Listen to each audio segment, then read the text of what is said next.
أعوذ بالله من الشيطان الرجيم بسم الله الرحمن الرحيم إن الله وملائكته يصلون على النبي يا أيها الذين آمنوا صلوا عليه وسلموا تسليما اللهم صل على سيدنا مولانا محمد نور الأنوار وسر الأسرار وسيد الأبرار أعوذ بالله من الشيطان الرجيم بسم الله الرحمن الرحيم الذين يؤمنون بالغيب الذين يؤمنون بالغيب. تو لفظ بائی لفظ کے اگر اس کے معنی دیکھتے ہیں تو اس کے معنی یہ نکلتے ہیں کہ وہ ایمان لاتے ہیں ساتھ چھپے ہوئے.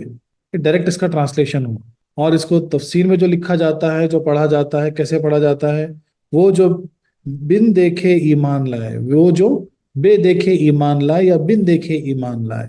پہلے فرمایا گیا تھا کہ قرآن پاک پرہیزگاروں کے لیے ہدایت ہے.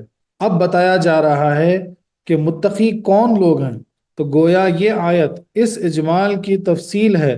اگر تقوی کے معنی یہ کیے جائیں کہ ناجائز باتوں سے بچنا، تو مطلب یہ ہوا کہ متقی وہ ہے جو ناجائز باتوں سے بچیں اور اچھی باتیں اختیار کریں.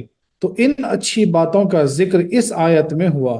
چونکہ بیماری کا دفع کرنا مقویات پر مقدم ہوتا ہے، اس لیے تقوی کا ذکر ان چیزوں سے پہلے کیا گیا.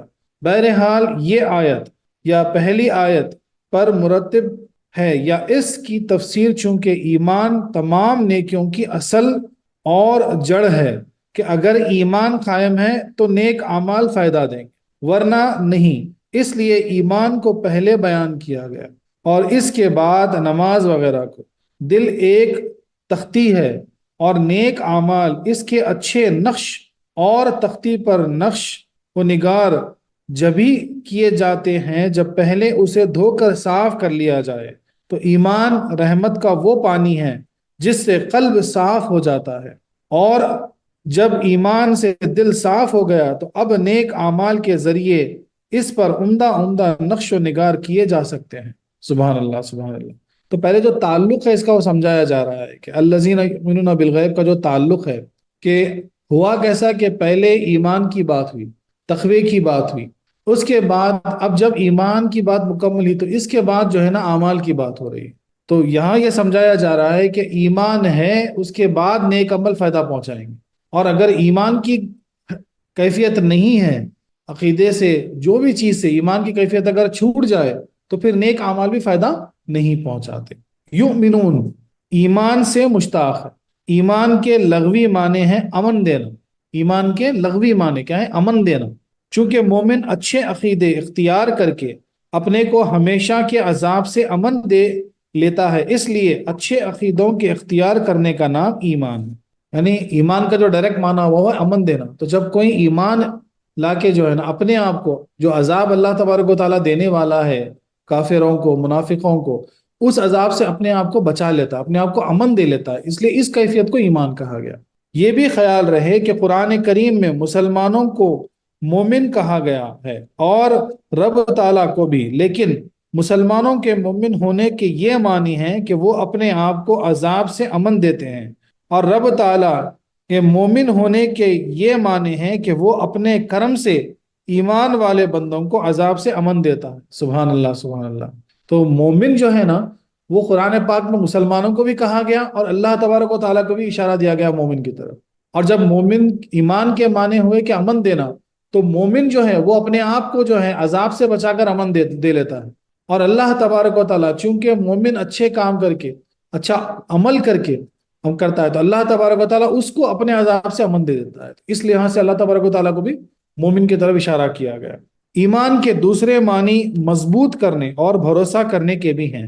چونکہ مومن کو اپنے عقیدوں پر مضبوطی اور پورا بھروسہ حاصل ہوتا ہے، اس لیے اسے مومن کہا جاتا ہے. اور کافروں کو ہمیشہ تردد ہی رہتا ہے، اس لیے وہ مومن کہلانے کے مستحق نہیں. شریعت میں ایمان کے معنی یہ ہیں کہ جن باتوں کے متعلق یقین سے معلوم ہو جائے کہ دین محمدی صلی اللہ علیہ وسلم میں سے ہیں، ان سب کو دل سے یقیناً ماننا اور زبان سے اقرار کرنا. لیکن دلی تصدیق اصل ایمان ہے. اب یہاں پہ اس کا مین جز ہے، ایمان کا اصل جو جز ہے صرف زبان سے اقرار کر لینا ایمان نہیں ہے، بلکہ دین محمدی کے ہر احکام کو دل سے ماننا، اس کی دل سے تصدیق کرنا، وہ ایمان ہے. اور اقرار احکام اسلامی جاری کرنے کی شرط اعمال دین میں داخل نہیں، یعنی اگر کوئی شخص عقیدہ درست رکھتا ہے لیکن اعمال نہ کرتا ہو یا برے اعمال کرتا ہو وہ مومن ہے۔ اس لیے اس آیت کریمہ میں ایمان کے بعد نماز وغیرہ کا ذکر ہوا۔ اگر اعمال ایمان کا جز ہوتے تو ایمان کے بعد اعمال کے بیان کرنے کی ضرورت نہ تھی۔ لہٰذا اگر کوئی شرابی بھی ہے، چور بھی ہے، زانی بھی ہے اور دیگر بدکار لوگ اگر عقیدہ درست رکھتے ہیں تو وہ یقیناً مومن ہیں، اور اگر نمازی پرہیزگار شخص کے عقیدے بگڑے ہوئے ہیں تو وہ کافر ہیں۔ قرآن کریم نے ارشاد فرمایا، یعنی اب اس کو تھوڑا سا رک کے سمجھتے ہیں کہ چاہے کتنے بھی اچھے اعمال کر لو لیکن ایمان دل سے تمہاری تصدیق نہیں ہو، تمہارا ایمان مکمل نہ ہو تو سارے اعمال ضائع ہیں، اس سے کچھ حاصل نہیں۔ اور بجائے اگر برعکس اس کے ہم یہ دیکھیں کہ ایسا کوئی شخص ہو کہ بھئی دل سے تصدیق اس نے برابر کر لی، وہ ایمان والا ہے لیکن اس سے کچھ گناہ ہو جاتے ہیں، غلطیاں ہو جاتی ہیں، تب بھی ہم اس کو ایمان والا کہیں گے۔ اب اس کے گناہوں کا جو کفارہ ہے، گناہوں کا جو اس کو یعنی اللہ تبارک و تعالیٰ اس کو معاف کرے یا اس کو سزا دے، وہ اللہ کی مرضی ہے، لیکن کیونکہ ایمان اس کا مکمل ہے تو ہم اس کو مومن کہیں گے۔ لیکن اگر جس کا ایمان مکمل نہیں ہے لیکن اعمال اس کے پاس ہیں تب بھی وہ اعمال ضائع ہیں، ہم اس کو مومن نہیں کہیں گے۔ اب دیکھیے قرآن کریم نے ارشاد فرمایا وَإِن طَائِفَتَانِ مِنَ الْمُؤْمِنِينَ اقْتَتَلُوا، یعنی اگر مسلمانوں کے دو گروہ آپس میں جنگ کر بیٹھے، دیکھو آپس میں لڑنا حرام ہے لیکن ان لڑنے والوں کو مومنین ہی کہا گیا۔ اگر کوئی شخص عمر بھر نیک اعمال کرے لیکن آخر میں مرتے وقت اس کے عقیدے بگڑ جائیں تو بے ایمان ہے، جیسا شیطان اور بلعم باورا وغیرہ کا واقعہ ہم لوگ سن چکے۔ ہماری اس تحقیق سے اتنا معلوم ہوا کہ اس زمانے کے نئے نئے فرقے کہتے ہیں کہ ایمان صرف خدمت خلق کا نام ہے، عقیدے کی ضرورت نہیں، وہ سخت غلطی پر ہیں۔ دوستو ایمان یعنی عقیدے مثل جڑ کے ہیں اور اعمال اس کے پھل جبھی لگ سکتے ہیں جب جڑ قائم ہو۔ اسی طرح یعنی اگر ایک جھاڑ ہے، جھاڑ کی اگر جڑ ہی قائم نہ ہو، مثال کے طور پر اگر جڑ برابر قائم نہیں ہے تو اس جھاڑ کو کبھی پھل لگ ہی نہیں سکتے، ہم اس کے پھل کو چکھ ہی نہیں سکتے۔ تو ویسے جو ہے ایمان کیا ہوا، وہ جڑ ہوئی، اور پھل جو ہے نا وہ اعمال کا صلہ ہے۔ یہ ایک قبط ہے۔ قرآن کریم فرماتا ہے کہ اگر تم نے ہمارے نبی کی آواز پر اپنی آوازیں اونچی کر دیں تو تمہارے اعمال برباد ہو جائیں گے۔ اگر یعنی ہے نا ہم لوگ پڑھے تھے قرآن پاک میں آیت ہے، وہ انشاءاللہ آگے بھی آئے گی کہ اللہ تعالیٰ فرماتے ہیں کہ نبی کریم صلی اللہ علیہ وسلم کی جب تم بارگاہ میں جاؤ تو اپنی آوازیں پست رکھو، اگر تم نبی کی آواز سے اپنی آواز کو بلند کر لو گے تو تمہارے اعمال ضائع ہو جائیں گے اور تم کو اس کا پتہ بھی نہیں چلے گا۔ اللہ اکبر۔ تو اگر ایمان صرف اعمال کا نام تھا تو نبی پاک کی ادنا بے ادبی سے اعمال برباد کیوں ہو گئے؟ اس کا مطلب یہ نہیں کہ مومن کو اعمال کی ضرورت نہیں، نیک اعمال بھی سخت ضروری چیز ہیں۔ جو شخص عقائد درست کر کے اپنے اعمال نہ سنبھالے وہ ایسا ہے جیسا درخت لگا کر اس کے پھل نہ کھائیں۔ تو دونوں چیزیں ضروری ہے، درست ایمان رکھنا، درست عقیدہ رکھنا، پھر اس کے بعد نیک اعمال، یہ دونوں ضروری ہے۔ اگر درست عقیدہ رکھتے ہیں، درست جو ہے نا ایمان رکھتے ہیں لیکن نیک اعمال نہیں کرتے تو اس کا مطلب یہ ہوا کہ بھئی اچھا سا درخت لگائے لیکن پھل آپ نہیں کھا رہے، اس کا پھل کا آپ جو ہے نا فائدہ نہیں اٹھا رہے۔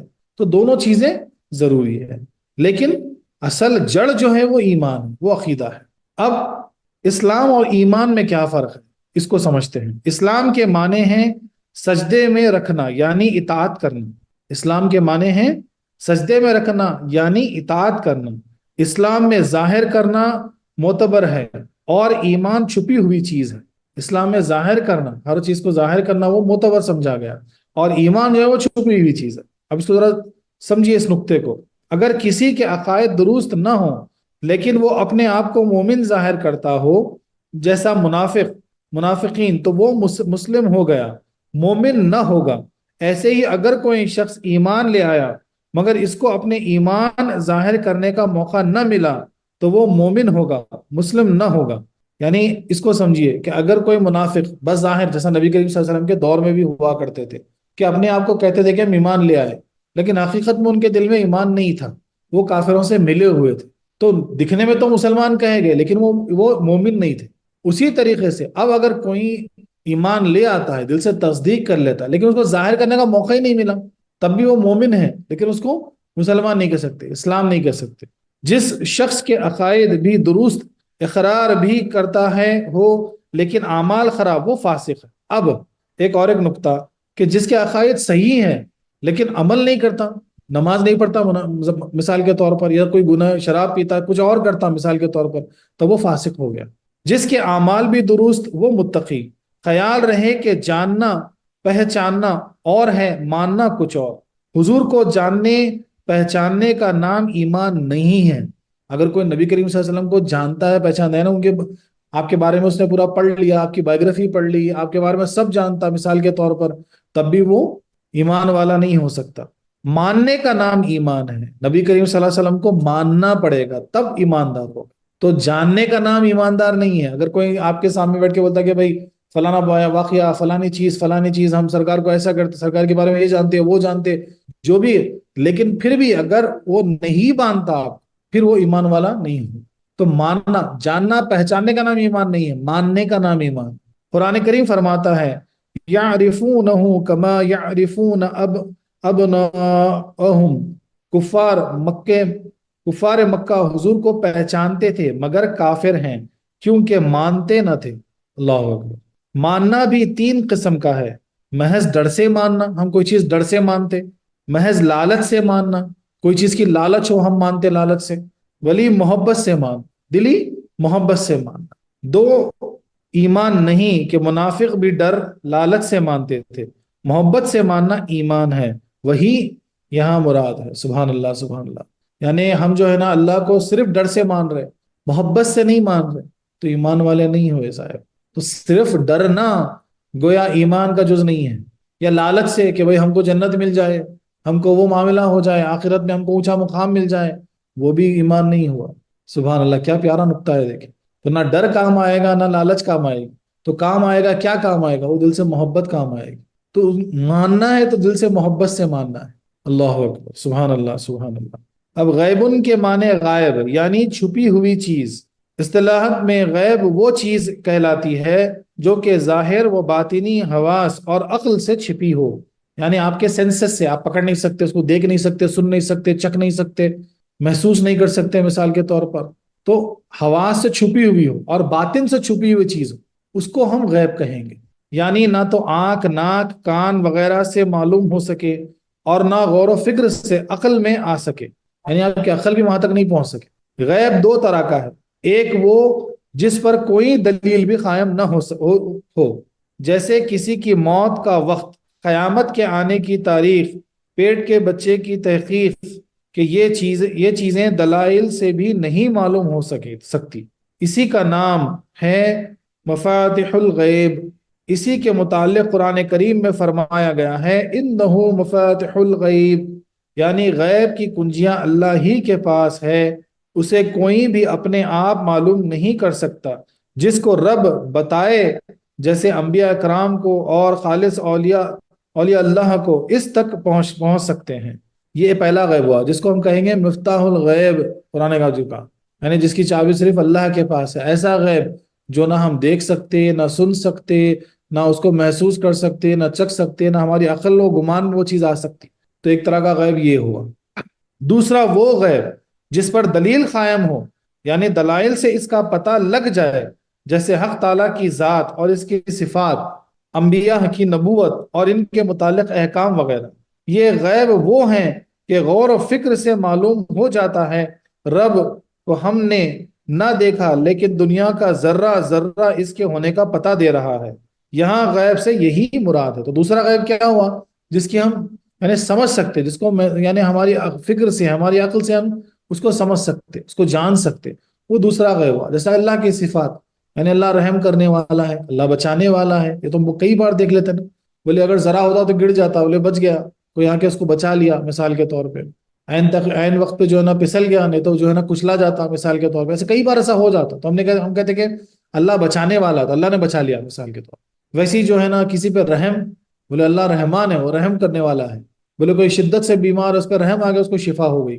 تو ایسے کئی چیزیں ہم سمجھ سکتے ہیں اپنی عقل سے، اپنے فکر سے، یہ چیز کو ہم سمجھ سکتے تھے۔ ایسے اللہ کے صفات کو ہم جان سکتے، تو یہ چیزیں دوسری طرح کا غیب ہو.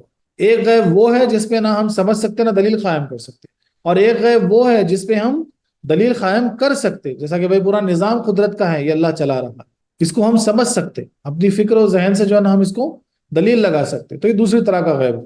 اب اس آیت کے معنی یہ ہوئے کہ متقی وہ ہے جو ان غیبوں پر ایمان رکھتے ہیں، جو دلائل سے معلوم ہو سکتے ہیں، اللہ کی ذات، اس کی صفات، انبیاء کرام کی نبوت، قیامت، حساب، سزا و جزا، جنت دوزخ، یہ سب اسی غیب میں داخل ہیں. جو شخص ان میں سے کسی چیز کا انکار کر دے وہ کافر ہے. یعنی جو آپ کا عقل، آپ کی ذہن، آپ کی فراست، یعنی ہر وہ چیز آپ کی کوئی اس پہ دلیل قائم نہیں کر سکتی، لیکن پھر بھی آپ کو ماننا ہے، اور صرف زبان سے نہیں، صرف کان سے نہیں، بلکہ دل سے ماننا ہے کہ ہاں جنت ہے، ہاں دوزخ ہے، ہاں قیامت آئے گی، ہاں اللہ رب العالمین ہے. یہ ساری چیزیں آپ کو ماننی پڑیں گی. جزا و سزا ہے، مرنے کے بعد اٹھائے جانے والے ہیں، اس پہ آپ کو ایمان لانا ہے اور دل سے لانا ہے، ورنہ آپ کافر ہوں گے. تفسیر روح البیان میں فرمایا کہ غیب دو قسم کے ہیں. ایک وہ جو تجھ سے غائب، جیسے کہ عالم ارواح، کہ پہلے تو وہاں موجود تھا اور جب تو یہاں آ گیا تو وہ تجھ سے غائب ہو گیا.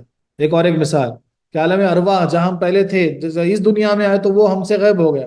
دوسرا وہ جس سے تو غائب، یعنی وہ تیرے پاس اور تو اس سے دور، جیسے حق تعالی کہ وہ ہماری شہرک سے بھی زیادہ قریب ہیں لیکن ہم اس سے دور ہیں. اللہ اکبر، اللہ اکبر، سبحان اللہ، سبحان اللہ. کیا پیاری بات ہے. ایک تو عالم ارواح جہاں ہم موجود تھے، تو ہم دنیا میں آئے تو عالم ارواح کو ہم بھول گئے، وہ غائب ہو گیا. اور ایک وہ جو قرآن سے اللہ تعالیٰ دعویٰ کر رہا کہ میں تمہاری شارک سے بھی قریب، اتنا قریب وہ ہم سے ہے، اور ہم اس سے اپنے آپ کو غائب رکھے ہیں. اللہ اکبر، سبحان اللہ، سبحان اللہ. اس آیت کے تین معنی ہیں. ایک یہ کہ وہ غیب پر ایمان لاتے ہیں، یعنی حق تعالیٰ کو اور جنت و دوزخ وغیرہ کو بغیر دیکھے مانتے ہیں. دوسرا یہ کہ وہ غیب یعنی دل سے ایمان لاتے ہیں. زبان ظاہر ہے اور دل چھپا ہوا. زبان سے تو منافقین بھی ایمان لے آئے مگر وہ قبول نہیں، کیونکہ وہ غیب یعنی دل سے ایمان نہ تھا. تیسرے یہ کہ غیب میں یعنی مسلمانوں کے پیچھے بھی ایمان لاتے ہیں. منافقین مسلمانوں کے سامنے تو کہہ دیتے ہیں کہ ہم ایمان لے آئے، مگر آپس میں کافروں سے ملتے تھے کہ ہم تمہارے ساتھ ہیں. تو اس میں یہ فرمایا گیا کہ مومن وہ ہے جو کہ ہر حال میں یعنی مسلمانوں کے سامنے بھی اور مسلمانوں کے پیچھے بھی ایماندار ہیں. یعنی ظاہر میں بھی آپ ایمان والے ہیں اور باطن میں بھی، چھپے ہوئے میں بھی، آپ کے دل میں بھی، آپ کے دل کی گہرائیوں میں بھی آپ ایمان والے ہیں. اس سے معلوم ہوا کہ غائب چیز پر ایمان لانا معتبر ہے، نہ کہ ظاہر پر. اب اس نقطے کو غور سے سمجھیے. یہ پوری بحث سے ہم کو کیا معلوم ہوا کہ ظاہر میں بول دینا کہ میں ایمان والا ہوں، میں ایمان لے آیا، تو آپ کو صرف مسلمان بنائے گا. لیکن غائب جو چیز ہے، جو اہمیت والی چیز ہے، وہ ہے جو چھپی ہوئی چیز ہے، اس پر آپ دل سے ایمان لائے، تصدیق کیا، وہ زیادہ معتبر ہے، اس کی زیادہ ویلیو ہے. قرآن پاک کے ظاہری حروف کو مان لینا کہ یہ ایک کتاب ہے، عربی زبان کی ہے، چھپتی ہے، فلاں کاغذ پر لکھی گئی ہے، یہ ایمان نہیں، کیونکہ یہ باتیں بالکل ظاہر ہیں. بلکہ قرآن پاک کے چھپے ہوئے وصف پر ایمان لانا ضروری ہے. وہ یہ کہ یہ اللہ کی طرف سے آیا ہے، حضرت جبرائیل علیہ السلام لائے ہیں، حضور صلی اللہ علیہ وسلم پر آیا ہے. کیونکہ اوصاف ظاہراً محسوس نہیں ہوتے، اسی طرح حضور صلی اللہ علیہ وسلم کے ظاہری صفات کو مان لینا ایمان نہیں، کہ وہ بشر تھے، مکے میں پیدا ہوئے، مدینہ منورہ میں قیام فرمایا، کھاتے پیتے تھے، سیدنا عبداللہ کے فرزند تھے، آمینہ بی بی کے لخت جگر، نور نظر تھے. اس پر یہ سب چیزوں پر ایمان لانا ایمان نہیں ہے، یقین کرنا ایمان نہیں ہے. کیونکہ یہ تو ان کے ظاہری اوصاف ہیں، ان کے کفار بھی قائل تھے، بلکہ حضور پاک صلی اللہ علیہ وسلم کے چھپے ہوئے اوصاف کو ماننے کا نام ایمان ہے. اب وہ کیا ہے کہ وہ اللہ کے رسول ہیں، اس کے پیارے ہیں، تخت و تاج والے ہیں، شفیع المذنبین ہیں، رحمت للعالمین ہیں. سبحان اللہ، سبحان اللہ. یہ اوصاف ظاہر میں محسوس نہیں، اس لیے ان کو ماننا ہی ایمان بالغیب ہوگا. کیا پیارا ترجمہ ہے، دیکھیں کیا پیاری طریقے سے سمجھایا جا رہا ہے کہ اصل ایمان کیا چیز ہے. کیسے غائب پر ایمان لانے سے آپ مومن ہوں گے. ظاہر پہ کتنا بھی کہہ لو آپ ایمان والے نہیں ہو سکتے. جب تک کہ آپ غائب پہ ایمان نہیں لائیں گے آپ مومن نہیں ہو سکتے. تو ظاہر پہ آپ کی بائیوگرافی کو جاننا، آپ کی سیرت کو جان کے جو ہے نا بول دینا کہ ہم جانتے ہیں، یہ ایمان نہیں ہوگا، سبحان اللہ، بلکہ یہ آپ کو ماننا پڑے گا کہ یہ اللہ کے بھیجے ہوئے پیغمبر ہیں، یہ بے شفیع شک سبحان المذنبین ہیں، اللہ، یہ تمام عالموں کے لیے رحمت للعالمین ہیں۔ یہ ساری چیزوں پر آپ کو دل سے تصدیق کر کے ایمان لانا ہوگا، تب آپ ایمان والے ہوں۔ اب بہت سارے فرقے یہ کہتے ہیں، جیسے وہابی دیوبندی وغیرہ، یہ کہ حضور علیہ الصلوۃ والسلام کی بشریت کے پیچھے پڑ جانا، اب یعنی بولتے نا جیسے عام بشر تھے، عام بشر تھے، عام بشر تھے، بہت سننے میں آتا، پڑ جانا محض بے دینی ہے۔ ان کو بشر ماننا ایمان نہیں، بلکہ ان کو مصطفیٰ ماننا، رحمت للعالمین ماننا ایمان ہے۔ اسی لیے کلمے میں پڑھا جاتا ہے محمد محمد رسول اللہ، نہ کہ محمد بشر، بلکہ حق تو یہ ہے کہ اللہ کا صرف خالق عالم ماننے کا نام بھی ایمان نہیں، کیونکہ اس کا خالق و رزق و رازق وغیرہ ہونا مثل ظاہر ہے، بلکہ اس کو رب محمد رسول اللہ ماننا ایمان ہے۔ اسی لیے حق تعالیٰ نے فرمایا قل هو اللہ احد، جس سے معلوم ہوا مصطفیٰ صلی اللہ علیہ وسلم کے ذریعے لائی ہوئی توحید ایمان ہے۔ اور فرمایا وَإِذَا قَضَى رَبُّكَ مِن بَنِي آدَمَ مِن ظُهُورِهِمْ، جس سے معلوم ہوا کہ رب تعالیٰ نے میثاق کے دن سارے اولاد آدم کو اپنی پہچان اس طرح کرائی کہ ہم رب محمد ہیں، سب باتیں ایمان بالغیب میں داخل ہیں۔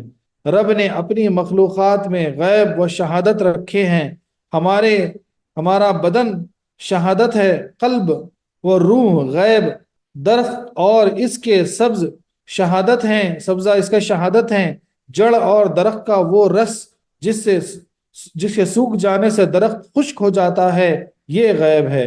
ایسا ہی ایمانیت کے لیے غیب شہادت ہے۔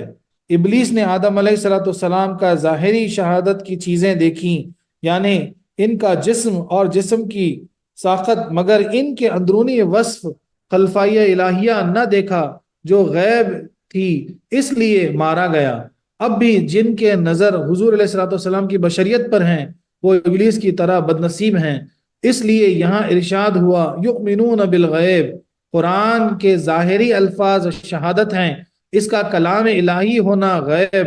اب جو حضور کو صرف بشر یا بن عبداللہ یا عربی یا ہاشمی ہونا مان لیں، وہ مومن نہیں۔ یہ اوصاف تو ابو جہل بھی مانتا تھا۔ حضور کو نبی، رسول اللہ، شفیع، خاتم الانبیاء وغیرہ ماننا ایمان ہے۔ یہ حضور کے غیبی اوصاف ہیں۔ سبحان اللہ، سبحان اللہ۔ یعنی اگر ایک درخت کو ہم دیکھتے ہیں مثال کے طور پر، تو ہم کو تو نظر آتے اس کے پتے، اس کی جو ہے نا شاخیں اور اس پہ لگے ہوئے پھل، لیکن جو اس کے اندر کی جو زمین کے اندر جو اس کی جڑ ہے اور جس سے وہ رس جا کے اس کو زندہ رکھے ہوئے ہے، وہ غیب ہے، وہ عین ہے۔ اگر وہ جڑ کاٹ دی گئی یا اس کا رس سوکھ گیا تو جھاڑ خود بخود سوکھ جائے گا، ٹہنیاں خود بخود گر جائیں گی، پھل پھر اس کو نہیں لگیں گے۔ تو اسی طرح ایمان کا جز ہے یہ، چاہے ظاہری جسم ہم کچھ بھی رکھ لیں، کتنا بھی صاف رکھ لیں، جب تک کہ اندری باطنی معاملہ صاف نہ ہو، جب تک کہ باطنی وہ نور نہ ہو، وہ دل سے محبت و تصدیق نہ ہو اس غیبی علوم پہ، آپ ایمان والے نہیں ہو سکتے۔ اللہ اکبر، اللہ اکبر، سبحان اللہ، سبحان اللہ۔ تو اب یہاں پر ایک اعتراض ہے کہ غیب چیزوں پر ایمان لانا کیوں ضروری ہے؟ سوال ہوا۔ اب اس کا جواب اس لیے کہ ایمان کی حقیقت ہے اللہ اور رسول پر اعتماد ہونا۔ چیز کو دیکھ کر یا سن کر تو ہر شخص مان لیتا ہے، مگر وہ چیز جو اس سے غائب ہو اور عقل میں نہ آئے، اس کو صرف اس لیے ماننا کہ وہ رسول اللہ صلی اللہ علیہ وسلم نے فرمائی ہے، یہ اس بات کی دلیل ہے کہ اس کے دل میں اطاعت ہے۔ مرتے وقت ملائک الموت کو دیکھ کر، اسی طرح قیامت کے قریب آفتاب کو مغرب سے نکلتا دیکھ کر ایمان لانا قبول نہیں ہوگا، کیونکہ اسے نبیوں کی قبروں پر اعتماد نہ ہوا، بلکہ اپنی آنکھ پر اعتماد ہوا کہ ان سے سن کر نہ مانا، آنکھ سے دیکھ کر مانا۔ سچ پوچھو تو ایمان کی جان تو یہ ہے کہ رسول اللہ صلی اللہ علیہ وسلم کی قبر پر اپنے حواس سے زیادہ اعتماد ہو۔ اگر ہم آنکھوں سے دیکھ رہے ہیں کہ اس وقت دن ہے اور نبی کریم صلی اللہ علیہ وسلم فرماتے ہیں کہ اس وقت رات ہے، تو ہماری آنکھ جھوٹی ہے اور نبی کریم سچے ہیں۔ سبحان اللہ، سبحان اللہ۔ یہی معاملہ تھا صحابہ کرام کا۔ سرکار اگر فرماتے کہ آج کون سا دن ہے، کیا جمعرات ہے، تو یعنی آپ پوچھتے تھے کہ آج کون سا دن ہے، تو صحابہ کرام جواب دیتے تھے کہ یا رسول خدا، بولے اللہ اور اس کا رسول بہتر جانتا ہے۔ حالانکہ جواب دے سکتے تھے کہ آج جمعرات ہے، لیکن نہیں بولے کہ اللہ اور اس کا رسول بہتر جانتا ہے۔ اللہ اکبر۔ تو یہ کہتے ہیں یہاں پہ کہ اگر اپنی آنکھ سے دیکھ رہے ہیں کہ صبح ہے اور نبی کریم صلی اللہ علیہ وسلم فرما رہے ہیں کہ رات ہے، تو ہماری آنکھ جھوٹی ہے اور آپ جو فرما رہے ہیں وہ سچ ہے۔ اللہ اکبر، اللہ اکبر، وہ ایمان ہے۔ اور صحابہ کرام بالکل ویسے تھے۔ جب سیدنا ابوبکر صدیق رضی اللہ عنہ کے پاس تو بہت سارے لوگ مکے میں بھاگ کر آئے، دوڑ کر آئے اور بولے کہ معراج ایسا سرکار فرما رہے ہیں کہ معراج گئے، ایسا ہوا ایسا ہوا، تو صدیق اکبر صرف ایک ہی بات پوچھتے ہیں کہ کس نے فرمایا؟ تو جب لوگ بولے کہ محمد نے فرمایا، تو آپ نے کہا کہ اگر محمد نے فرمایا تو یہ حق ہے۔ سبحان اللہ، سبحان اللہ۔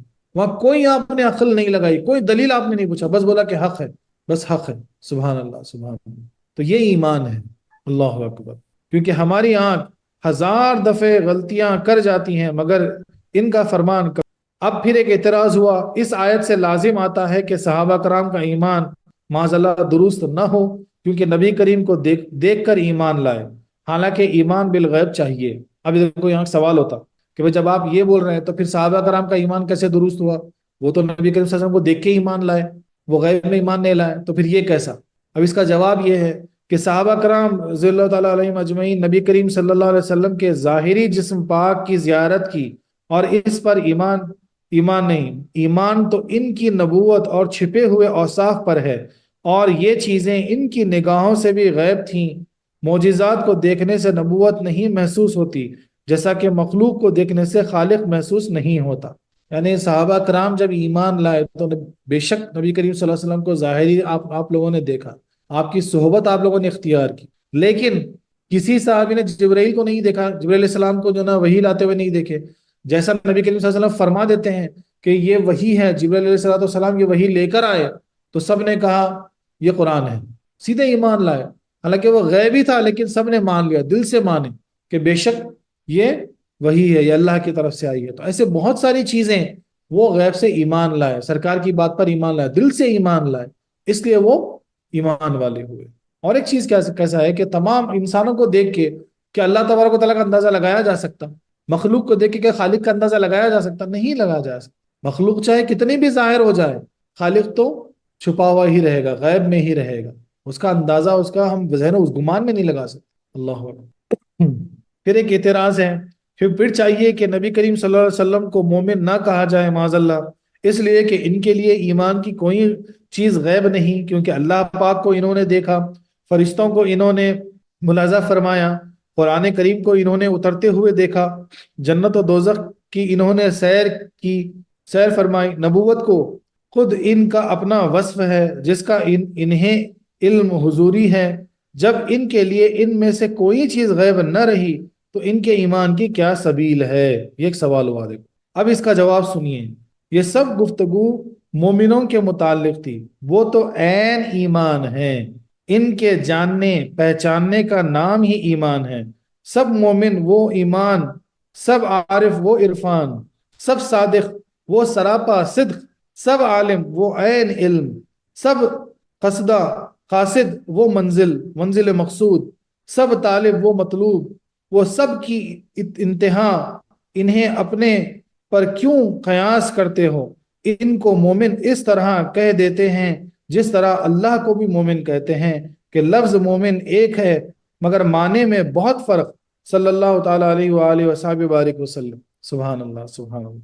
تفسیر کبیر اور تفسیر عزیزی وغیرہ نے مسند امام احمد بن حنبل سے روایت نقل کی، حارث ابن قیس نے سیدنا عبداللہ ابن مسعود رضی اللہ تعالیٰ عنہ سے عرض کیا کہ ہمیں حسرت و افسوس ہے کہ ایک نعمت تم کو ملی اور ہم کو نہ ملی، وہ یہ کہ تم دیدار یار سے مشرف ہوئے اور ہم اس سے محروم رہے۔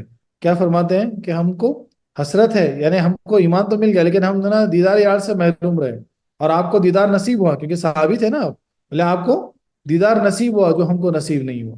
سیدنا ابن مسعود رضی اللہ عنہ نے فرمایا کہ نبوت مصطفیٰ صلی اللہ علیہ وسلم سب پر ظاہر ہے، لیکن اے حارث تمہارا ایمان بڑا کامل ہے۔ غور سے سنو اس بات کو، بڑے غور سے سنو، آپ کیا فرماتے ہیں؟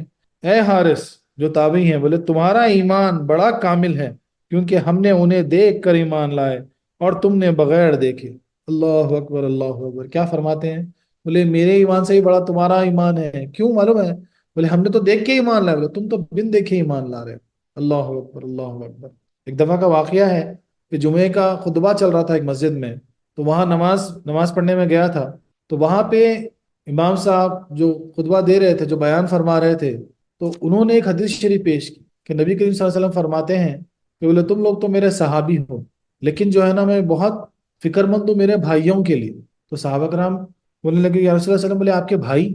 تو آپ جو فرمائے، آپ کیا فرماتے ہیں معلوم ہے؟ آپ بولتے ہیں کہ بھائی تم لوگ تو میرے ساتھ ہو، تم لوگ مجھے دیکھ کر تصدیق کر کے جو نہیں مان لائے، لیکن جو آگے آنے والے ہیں، جو نہ میرے ساتھ نہ ان کو میری صحبت ملی، نہ وہ میرے ساتھ رہے، بلکہ جو ہے نا پھر بھی وہ مجھ سے محبت کرتے، مجھ پہ ایمان لاتے ہیں، گویا وہ میرے بھائی ہو۔ اللہ اکبر! میری تو ایسی کیفیت ہو گئی تھی، اٹھ کے مسجد میں جو ہے نا رقص کروں۔ سبحان اللہ، سبحان اللہ! دیکھو کتنا بڑا درجہ ایمان کا ہم کو عطا کرتے ہیں کہ بن دیکھے، بن صحبت کے، بغیر دیکھے جو نا ہم ان سے محبت کرتے ہیں، اور والیانہ دل سے محبت کرتے ہیں، ایمان لے آئے ہم پر۔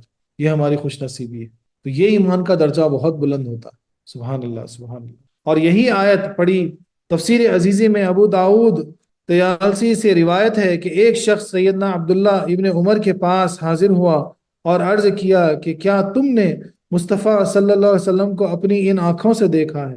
آپ نے فرمایا ہاں۔ پھر اس شخص نے کہا کہ کیا تم نے اپنے اس زبان سے محبوب صلی اللہ علیہ وسلم سے کلام بھی کیا ہے؟ آپ نے فرمایا کہ ہاں۔ پھر اس شخص نے عرض کیا کہ کیا تم نے اپنے ان ہاتھوں سے نبی کریم صلی اللہ علیہ وسلم سے بیعت بھی کی ہے؟ فرمایا کہ ہاں۔ پھر اس شخص پر وجد کی حالت طاری ہو گئی اور غشی کی حالت میں کہنے لگا تم لوگ کیا ہی خوش نصیب ہو۔